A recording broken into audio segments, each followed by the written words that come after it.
ફરતો કરો. હું એટલો વિરોધ કરું ને તો ગામ વચ્ચે ઓતીને આ લોકો મારે એવા છે. ગામ વચ્ચે ઉભો રાખી મારે છે. હા તે તારે એટલા કેમ વિરોધ કરવાની જરૂર પડે? આટલા વર્ષોથી અમે વેચીએ છીએ, તારે શું બોલવાનું છે? અને હું જાતનો બ્રાહ્મણ છું એટલે મારાથી એકદમ બોલાય નહીં. બરાબર. ના પણ ચોક્કસ તમે આટલો વિડીયો કટ કરીને તમારા સ્ટેટસ પર મૂકજો અને તમારા ફેસબુક પર બી શેર કરજો.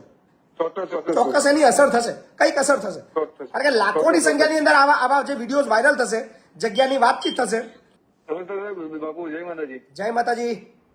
હું વડોદરા જિલ્લાના ખાનપુર ગામથી બોલું છું. જી બોલો ને. તો મારા 3 સમસ્યા છે. હાજી બોલો. એક તો પેલું રેશન કાર્ડ ની અંદર જે રાજુભાઈ કરીને કોઈ રેશન કાર્ડ આપે છે, એ કોઈ દિવસ કોઈ માણસને બતાવતો નથી તમને કેટલું મળશે ને શું મળશે. બરાબર છે. બીજું અમે લોકો પૂછીએ છીએ તારે રેશન કાર્ડ ની ચોપડી આમ હાથ પર ફેંકી નથી દેતી, ભાઈ તમારે જોવા બધું નહીં, અમારે જે આપીએ તમારે લઈને છૂટું થઈ જાય. તમારે નહીં જોવાનું ને અમે જે આપીએ એ છૂટું થઈ. તમારા બાપાનું કાયદો ચાલે છે એવું કોઈ લોકોને ચોરોને કો સલાવો ને. કહીએ છે તો હું તો કઉ છું દંડાવાળી કરો. ગામ લોકો ભેગા થઈને દંડાવાળી કરો, આ ચોરોને સીધા કરો. રાફડો ફાટ્યો છે આખા ગુજરાતની અંદર રાશન કાર્ડ ચોરોનો. બીજી વસ્તુ સાહેબ એવી છે કે ગામની અંદર અમે જે ગામમાં રહીએ છીએ ત્યાં દારૂ એટલો દેશી દારૂ એટલો સખત વેચાય છે. ગામ છે ને આખું સાંજે તમે 5 થી 7 ની વચ્ચે આવો તો જેમ મેળો જામ્યો હોય ને એટલી લાઈનો લાગી જાય છે. પીવાવાળા કોણ છે? પીવાવાળા કોણ છે? પીવાવાળા આપડા દેશી દારૂ ખુલ્લે આમ જ ચાલે છે. અફઘાનિસ્તાન વાળા, પાકિસ્તાન વાળા પીવા આવે છે. કોણ આવે છે પીવા રિક્ષા વાળા ને આ બધા જે પીવા જે લોકલ રિક્ષા વાળા આવે ને બધા ટોટલી ત્યાં ગામના પીવા વાળા અહીંયા અડ્ડો બોલાવે છે. બધાને ખબર છે ત્યાં દારૂ મળે છે. ટોટલી ભરણ ચાલે છે. કયો વિસ્તાર છે? કયો વિસ્તાર છે તમારો? વિસ્તાર 15 તારીખે 2 તારીખે ભરણ લેવા આવે છે. તમારો વિસ્તાર કહેજો ને. આપણે વડોદરા જિલ્લો ખાનપુર ગામ નિયર પોસ્ટ સેવાસી. ખાનપુર. હા, ખાનપુરમાં આશાપુરી ગામ છે. ખાનપુર નો ભાગ છે આશાપુરી ગામ. શેરખી જોડે આવે? શેરખી જોડે? હા, શેરખી પહેલા આવશે. જે પેલા આપણે અત્યારે ધારાસભ્ય ધર્મેન્દ્ર બાપુ છે ને, બરાબર, એમની અંદર થોડુંક જ નજીક જ છે ગામ. તમારા ધારાસભ્ય કોણ લાગે છે? ધર્મેન્દ્રસિંહ બાપુ લાગે છે?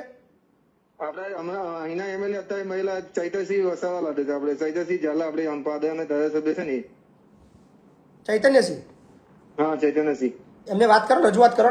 શું કે છે રજૂઆત? સાહેબ એવું છે જે પાદા જઈએ છે ત્યાં સુધી તો આ લોકો આ શું કહે છે, 1-2 દિવસ માં લો તમને હવે જાણ થાય તો 1-2 દિવસ એ લોકો થાય થોડું ઢીલું થાય, પણ એ તો બંધ તો થાય જ નહીં. આ વિડીયો કટ કરજો. સાંભળો, આ વિડીયો છે ને ડાઉનલોડ કરજો, કટ કરજો અને કટ કરીને ગામમાં રહેવાનું છે. ફરતો કરો. હું એટલો વિરોધ કરું ને તો ગામ વચ્ચે ઓતીને આ લોકો મારે એવા છે.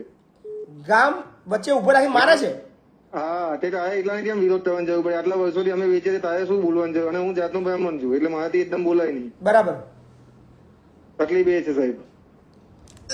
પણ સારી વસ્તુ છે, તમે નિડરતાથી બોલી રહ્યા છો અને રજૂઆત કરી છે. કદાચ તમારો આ વિડીયો એ તંત્ર સુધી પહોંચે, સ્થાનિક ધારાસભ્ય સુધી પહોંચે, નેતાઓ સુધી પહોંચે અને પોલીસ સુધી ખાસ પહોંચે અને સીપી સુધી પહોંચે, બધા લોકો જુએ, ખબર પડે કે આ જગ્યાએ દારૂ મળે છે. જે ભાઈઓની જે રજૂઆતો આવી રહી છે, કારણ કે આ બધું કોઈ મીડિયા નહીં બતાવે. બહુ બધા પત્રકારો છે જે ટૂંક લઈને કેમેરા લઈને નીકળી જાય છે. શું એવી રીતે વિડીયો લાવો? આ હવે કોઈ બી માણસ પોતાના ઘરની અંદર વેચતો તો વિડીયો તો બનાવવા દેવાનો નથી. હવે છૂટી રીતે એમને એવું કહો, વિડીયો લેવાનું કામ તમારું છે. તમે કેમેરા લઈને રખડો છો, અમે નથી રખડતા. અમે સ્થાનિક પ્રજા છીએ. અમે તો તમને ખાલી રસ્તો બતાવશું કે આ જગ્યાએ વેચાઈ રહ્યો છે, તમે શોધવા જાઓ. તમારા કેમેરા ત્યાં આગળ લઈને જાઓ કે ક્યારે નથી સમજતા સહી લોકો.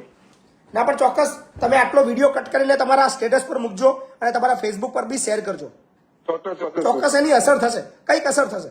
કારણ કે લાખોની સંખ્યાની અંદર આવા જે વિડીયો વાયરલ થશે, જગ્યાની વાતચીત થશે અને ક્યારેક આપણે સ્થળ પર પહોંચશું તો કદાચ એની ઇમ્પેક્ટ બહુ મોટી આવશે.